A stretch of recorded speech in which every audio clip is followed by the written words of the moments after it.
Welcome to the Growth Shift. I'm David Zilstra. Here's what I've learned after years in business. Every leader who's built something meaningful has a story, but the moment they had to shift, when failure forced innovation, when change became opportunity, when they chose growth over comfort. On this show, we dive into those pivotal moments, the setbacks that became breakthroughs, the strategic shifts that accelerated growth, and the frameworks that turn obstacles into opportunities. Because here's the truth. In a world where change is the only constant, the leaders who thrive aren't the ones who avoid failure. They're the ones who've learned to shift strategically through it. So whether you're facing your own pivot point or just want to learn from someone who's been there, you're in the right place. Let's dive in. This episode is brought to you by Valentix. At Valentix, we help coaches and consultants who are struggling with generating consistent high-quality leads, automating their client onboarding processes, and scaling their operations without simply adding more hours or headcount. Most of the time, our clients come to us frustrated because they're bogged down in manual tasks and feel like they're missing out on the power of modern technology. But with the right strategy and AI-powered solutions, they're able to streamline their workflows, attract better opportunities, and achieve sustainable growth. If that sounds like you or someone you know, learn more at valentix.io. Now let's dive into today's episode. Today on The Growth Shift, we're joined by Richard Williams, seasoned leader and founder of AGI General Resource Group. Richard brings a wealth of experience in occupational safety and health, helping manufacturing companies avoid costly compliance issues. After a significant pivot from a corporate role, he's now in a reboot phase, rebuilding his business and exploring new avenues like the Speaker's Conservatory. Richard is also the founder of the nonprofit Food Banks for Pets, and he's navigating the challenges of delegating to AI and leveraging technology for growth. Richard, welcome to the Growth Shift. Well, thank you very much. I appreciate you having me. So, Richard, you've had an impressive career path leading to your current work with AGI. Can you take us back to the beginning of your professional journey and tell us a little bit more about what initially drew you to the field of occupational safety and health? Well, actually, I've covered everything from running a hot dog stand to executive level positions. And what has drawn me to starting AGI is the fact that I finally realized I was tired of working hard, trying to come up with different ways of being more efficient and getting more done, all for the benefit of enriching someone else. The traditional entrepreneurial story, isn't it? Yes, pretty much. So nice. I mean, that leap from working for someone else, being in the corporate world, high up in an executive role, to entrepreneurship, I mean, it's a challenging journey. Tell us a little bit about what those initial months or even years were like. Well, I'll tell you the truth, the initial portion of it was pretty scary. You go from a guaranteed income and pretty much everything being managed for you to, especially in the consulting field, kind of a feast and famine situation. And being a lone wolf at the moment, I have to do everything myself. So I don't have a team helping me out. And that all was a bit overwhelming and a little scary in the beginning. A real challenge there. Yeah, I mean, being able to, or needing to manage everything yourself after being in a company, an executive role where you had resources available, teams available, you could just delegate and get things done, more or less. Richard, something I'm curious about, and maybe some of the audience as well, is sure, working for a company, you have to make them more money than you're making yourself at the end of the day, but there's a lot of creature comforts that come with a job, right? You have your benefits, you have the guaranteed salary, right? You have a clear expectation of what you might be receiving as a result of the work that you're putting in. Entrepreneurship is not so much like that.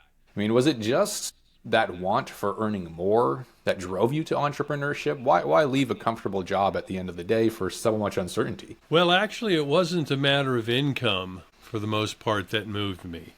There were three pivotal points. One, when I realized the company I was working for was going to be sold, and that is always a point of uncertainty. And I also knew there were only two potential organizations in the market that would buy us, and I knew they would dissolve the company just to get rid of the competition. So that was my first move out. And that's when I really got things started. And 6 months later, they sold the company and dissolved it. So a little clairvoyance going there. The next one was when I took a corporate job because one of my clients offered it to me. It seemed to be too good to pass up. I should have recognized immediately if it's too good to be true, it probably is. And it turned out to be a nightmare. A nightmare? So What happened? Like, why a nightmare? it was unbelievably stressful. It was soul crushing, and there was physically too much for any one individual to accomplish. Absolutely impossible. And no matter how many times you explained that and showed them on paper,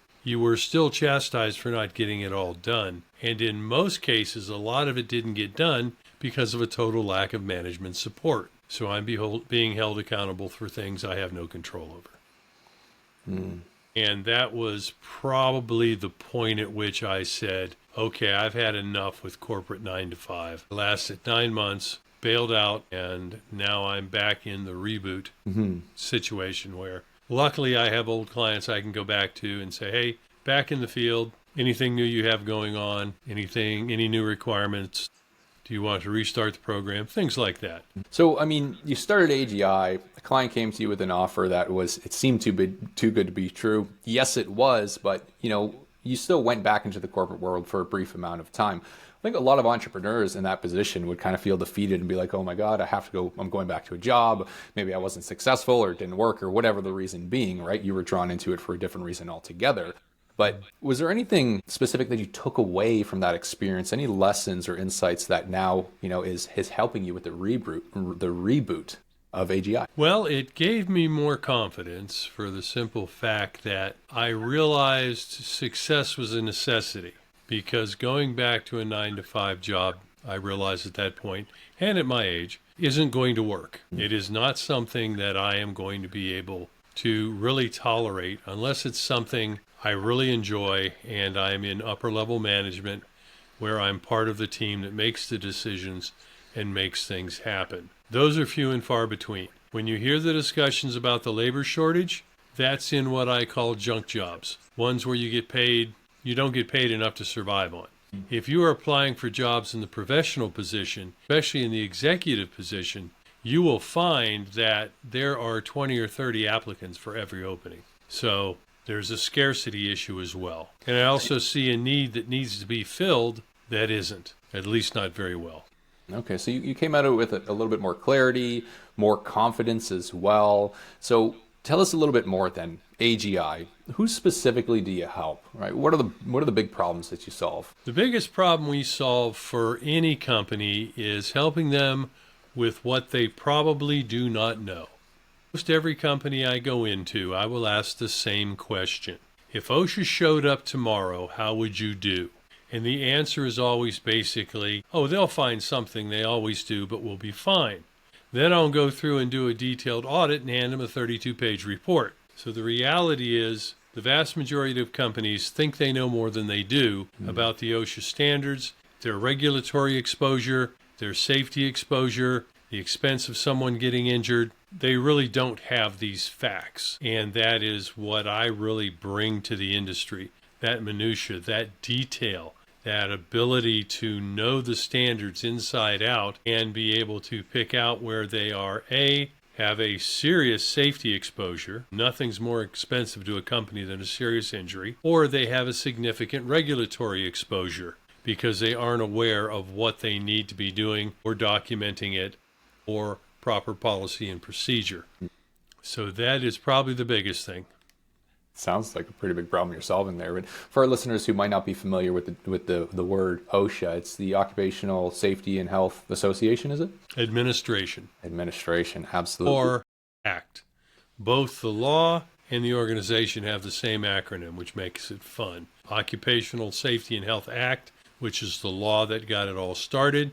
Then the Occupational Safety and Health Administration, which is the organization that oversees the implementation of that law. So, Richard, essentially, you help companies stay out of trouble when it comes to safety and health with their employees within. There's a lot of moving parts within organizations, a lot of people, and if you're looking at manufacturing, a lot of machines, a lot of processes, there's many things happening. Do you have any specific examples or stories you can share about how you came into one of your clients' companies and really helped them find these areas of risk? Yes, well, what I run into a lot is what we call in the business risk being hazard blind, to where you have seen the risk so many times, you no longer notice it as a risk. And one client I came into, they were moving very heavy equipment off of flatbeds into position for testing.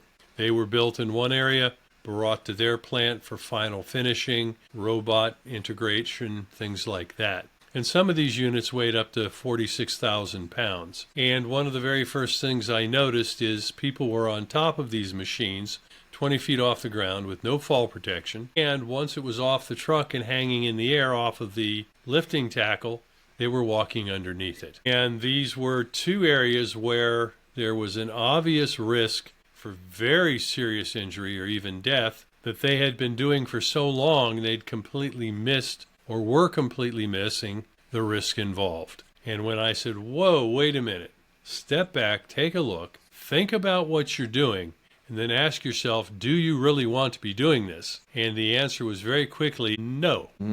What do you think it is that leads an organization or a company in a situation such as this to be blind to these risks? I mean, you mentioned it might be something they've been doing for a long time, but these seem obvious. Like, I wouldn't want to walk under a suspended object that is many thousands of pounds that can flatten me like a pancake in an instant if there was a faulty link further up the chain or anything like that. But what do you think causes people to fall into this position? Is it like a group mentality? Is it blindness in leadership? I mean, what does it come down to, do you think? Well, you could keep going because you started the list quite well. It comes down to what we teach in human factors in aviation, and that is a matter of complacency. You have done the same thing so long without any incident that you begin to believe it's safe. So it starts out with somebody just quickly cutting a corner underneath the edge of the machine to get to the other side.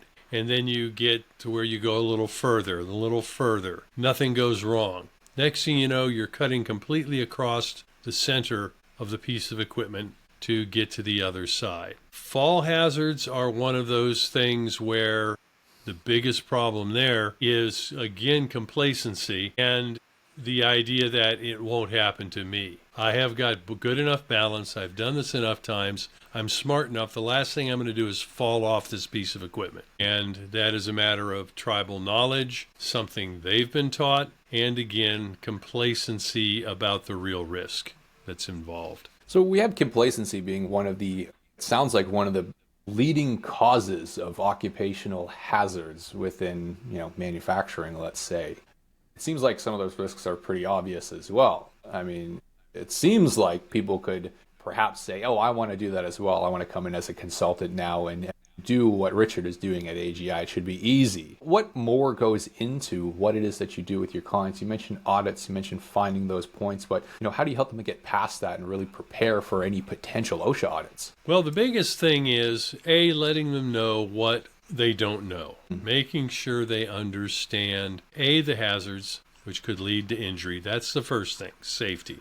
The second one is their regulatory exposure. My feeling is knowledge about issues is of no value without an idea about how to fix it, without a solution.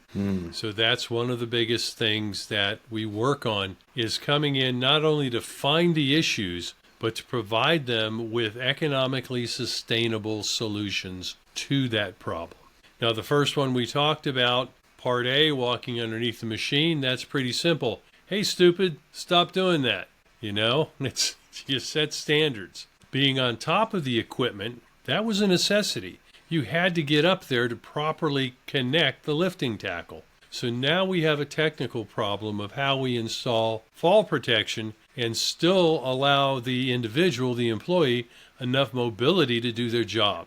So also step in with my background and experience and what I've seen in other organizations to bring up suggestions for how to put in that fall protection. And in this particular case, we used two. One was a portable, basically scaffolding, or it was kind of like a crane frame with a fall arrest reel instead of a crane on it. And another one were fixed points where an arm would swing out over the work and they could tie into that. So big thing, find the problem, but also be prepared with a solution. It goes back to that old saying, don't complain to me unless you already have a way to fix it. Because if you're complaining, that means you found the problem. That makes you the expert. If you feel there's a problem in the back of your mind, at least, you have an idea of how to do it better. Problem? Part of my responsibility is at least one, if not more, solutions that are not only workable but sustainable. So you're coming in at AGI and you're helping identify problems and provide solutions for them as well. You have a pretty big impact at companies as well who might have otherwise been facing some pretty big charges, fines, or bills without the help that you provide. Injuries are the biggest thing, though. That's what we're looking to avoid. Regulatory exposure is one thing, but seriously injuring or killing someone, that is the main focus, making sure that does not happen. How prevalent are these problems in America? And I mean, it seems like they shouldn't be, right? People's lives are on the line, but is this something that is more common than it should be? Absolutely. One of the biggest problems I face is people don't realize they need me. They think they have it nailed. They have a safety manager who usually has 2 jobs and doesn't have enough time to do what they need to do. And they don't understand the value of bringing in a second set of eyes to look things over to make sure they haven't become hazard blind and they're not being complacent and overlooking things. And another area of this, which takes a lot of time, is documentation. We had a saying in aviation, if it's not documented, it never happened. Same thing is true in the OSHA world and in safety. You implement a plan, you have to document it or it didn't happen. So I spend a lot of time either creating policy and procedure, which they didn't have in writing, or rewriting what they did have in such a way that it's easily understood, easily followed, and also indexed. So you can go to chapter, verse, sentence, and point out to somebody where it says thou shalt do or thou shalt not do. So there's a lot of that involved as well. Okay, so you obviously have a pretty big impact to the companies that you work with. Now, when we talk about, rebooting AGI, right, coming back into it with, a new motivation, perhaps a fresh perspective and more confidence as well. You mentioned that in part of the rebooting, you're acquiring clients through, warm network and such. What other ways are you bringing or what other methods are you bringing to AGI to help you more systematically attract more of the clients who you can really have an impact with like this? Twofold, basically. The easiest one for me was redoing the website. Doing some study, sitting through some webinars, doing a little research, especially marketing webinars. If you are designing your own website or having someone else do it, listen to some marketing webinars because that is what your website is. It's advertising. And these webinars on marketing can really help you gain insight into what your website should be saying and doing. So getting that spruced up and more online as an advertisement tool than just an information tool was critical. The next point was the harder one, and that's because it costs money. It's called advertising. When you get a good website built, I don't care how good it is, how good your SEO is, search engine optimization, it is going to take time before the organic system finds you and there's enough good content for you to move up in the ranking and start showing up on that first page. Very few people click to the second page on a search engine. It's what's on the first page that counts. So you've got to do some advertising before your website becomes enough of a tool to generate leads on its own, basically speaking. Luckily for me, I can do both. The truth is, if I could not do the graphics and the like and the assembly and the technical behind-the-scene work on my own website, I don't know how I'd afford it. Doing it, I realize why they're so expensive and the like. Yeah, absolutely. So you're looking at advertising, getting your name out there, making your company and your website more searchable so people can find you. Richard, there's a lot of noise out there in today's market, especially as a consultant, right? I mean, something that I was thinking there earlier is, occupational safety and health. It seems like any Joe Schmo out there who said, oh, I can find problems I can help, might just jump into it. And it seems, that's what we're seeing, right? Just all across coaching and consulting since 2019, 2020, people are just flooding the market. And, established experts such as yourself can have a harder time standing out. We're talking about search engine optimization here and advertising. What are you doing to tackle the challenges? And, it can be really tough. I know it's a big question, but what are you doing to really differentiate yourself from all of these other Joe Schmoes? Well, one item I will tell you is I leverage my age and how many years I've been in the field. I spent 40 years in aviation. And if you want to talk about efficiency, safety, and good policy and procedure and implementation, you talk about aviation. So I play that up, my experience level. I'm not a kid right out of school with a bunch of book knowledge. I've been in the trenches. Like I said, I've been everything from a hot dog salesman to 10 years in the military, 5 years in the Middle East, right on up through corporate leadership roles. So I've got the experience to go along with that. But one of the biggest things, and I'll share this secret with people, it's not a secret, it's a well-known fact, just a lot of people aren't aware of it. The trick is to get people to stay on your website long enough to read what you put there. That's a big challenge. First page opens up, pretty pictures, a little bit of text, the name. What is there to get them to click through to where the real data is? That landing page has got to be significant. And I'm doing a new one. It's not live yet. It will be probably today. And when you hit that landing page, the first thing you see, along with the company logo, is why do you need us? In big, bold letters. And then a list of what we can solve for you. Definitely the right approach, right? You want people right to know off the exactly bat. what you do and how you help them. Exactly. Why do you need us? This is why. Perfect. Clear communication, grabbing those people and showing them what you do. Love And it. that boosts an interest to click on those various topics and learn a little bit more about what we can do for them. And a big part is getting across, again, what you may not know. And that's one of the first items on the list. Preventing injuries is first. I believe the second line item is what you may not know that you think you do. And the reality is, in my experience, what you know is this big, what you think you know is this big, and what you really know comes down to about that much. But it's Well said. getting people to understand that, and someone like me can come in and help them understand what they don't know and how to economically fix it. One of our taglines is, we find it before OSHA, you fix it on your schedule instead of OSHA's, and our fees are a lot less than OSHA's fines. Pretty compelling there, I would say. So that kind of puts the whole thing into a nutshell of the flow of why you need us. So what's next? What's next for AGI? What's your vision? What are you building here? Well, the next vision is more business.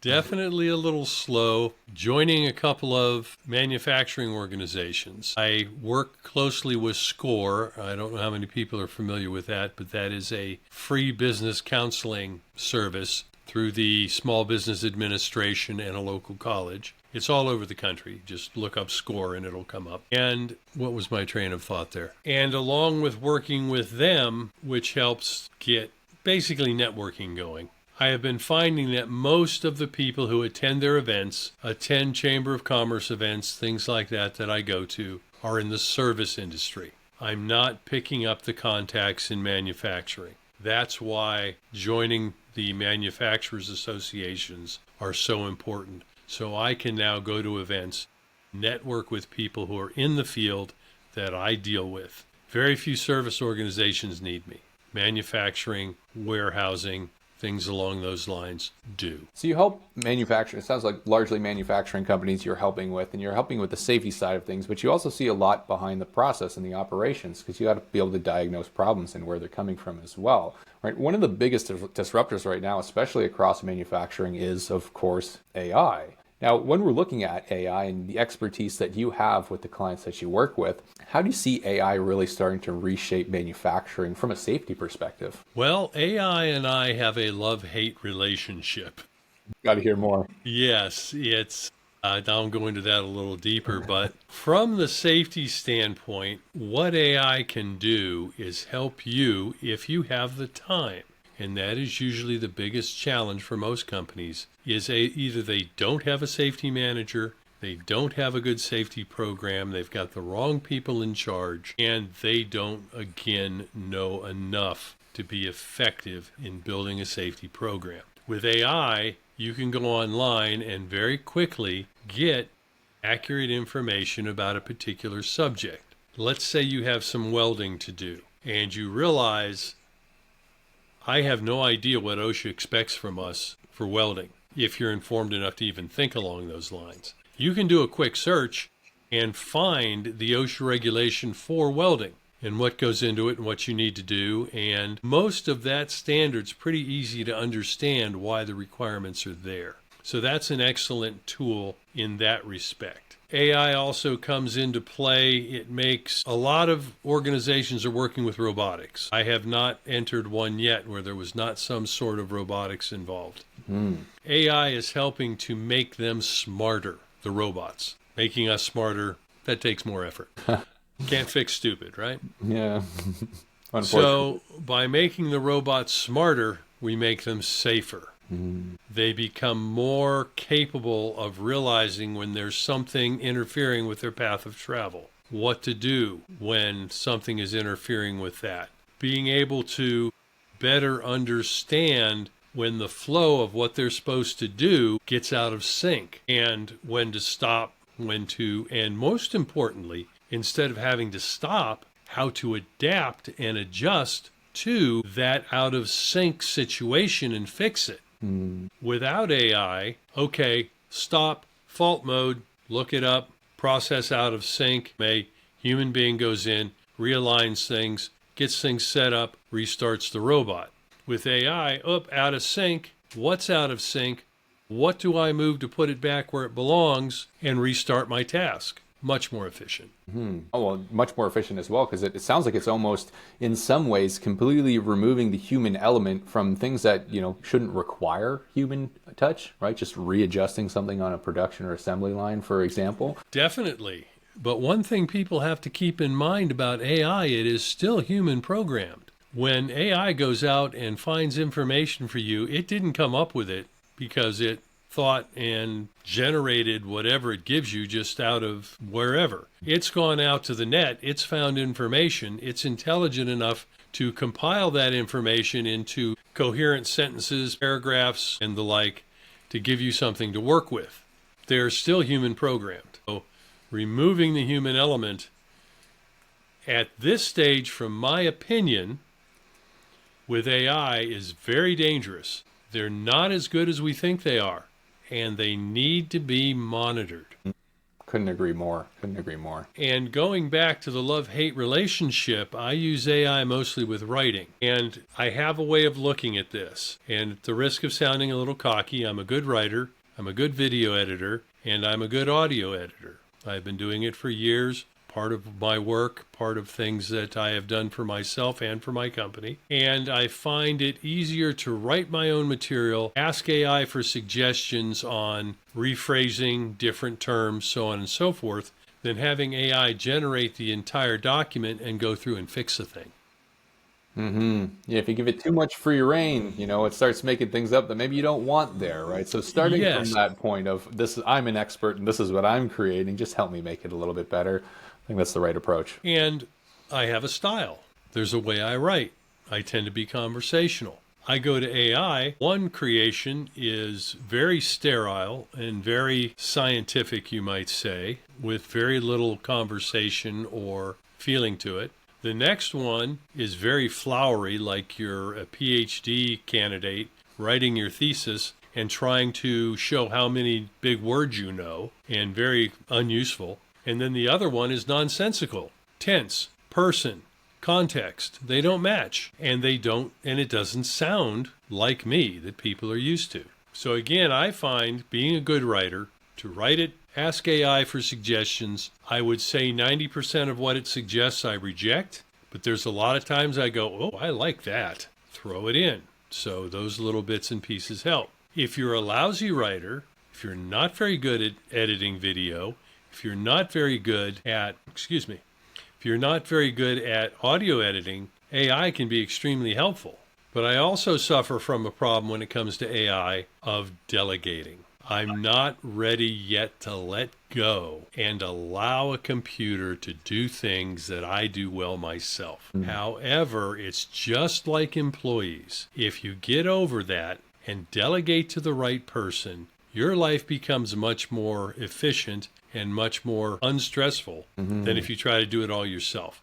And I have got to learn to take that attitude towards AI, relax a little bit, and start trusting it and doing more delegation. Well, at the end of the day, right, that's what leaders need to learn how to do, is take that step back and recognize, as you're saying, that an employee won't be able to do it to the same level that you will, but free you up for the bigger decisions that need to be made and the more impactful ones as well. AI is definitely at that point with the right training and the right direction, but for an expert in any field, AI is just really learning based off of the general knowledge and information that's available. Maybe not general, it can be very specific, but not quite as specific as an industry expert, let's say. And one thing you have to be very careful with AI, and this is where delegating to an employee and the employee's using AI, is unless you give proper credit to the original author, if it's provided, or state very clearly that this piece is AI generated, you're committing plagiarism. The courts have very clearly stated that AI, without the proper citations, is blatant plagiarism, because it is going out to the web and it is taking pieces of other people's work and combining them into what you're looking for. And if you don't credit those authors, and if you don't know those authors, state that it's AI generated, which indirectly gives credit to the original authors, you've got a legal problem. And I've got a feeling we're going to start seeing a lot of plagiarism lawsuits coming down the pipeline over AI. It's a good word of warning. Absolutely. Richard? Now, if you go in and change it enough, then you can take credit for it. But I believe that requirement is 80%. Wow. Yeah. According to the copyright laws. Almost not worth doing. Yeah. It's got to be 80% different. You're better off writing your own material and having AI give you suggestions than doing the entire piece with AI and changing all that if you don't want to put those citations in place. Definitely some good insight for the listeners. Richard, your journey highlights the courage it takes to pivot and rebuild. For other business owners who might be in a similar reboot phase or struggling with the decision to leave a comfortable but unfulfilling situation, what's one key piece of advice, actionable advice, that you would offer them? I would say do your research. You have something that seems like a great idea. Does anybody else share your point of view? Do your market research. Make sure you have a market to sell to whatever you're thinking about going into. Do your research. Know what you're going to need to do. Get that SCORE mentor. Go to your state small business assistance association. Whatever resources you can find, and learn before you move. I didn't do that. I thought I knew it all. And boy, did that create problems for me. I did things wrong. I did things in the wrong order. I missed certain standpoints that were very critical, even right down to doing something as simple as forming an LLC.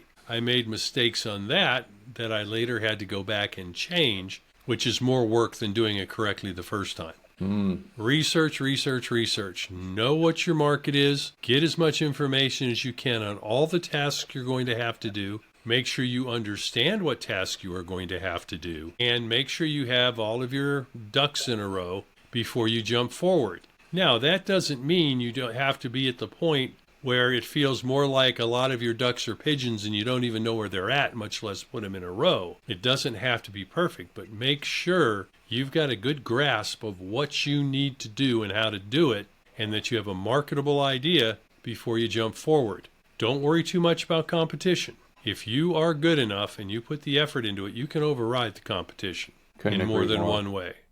Absolutely. But still, you have to be prepared.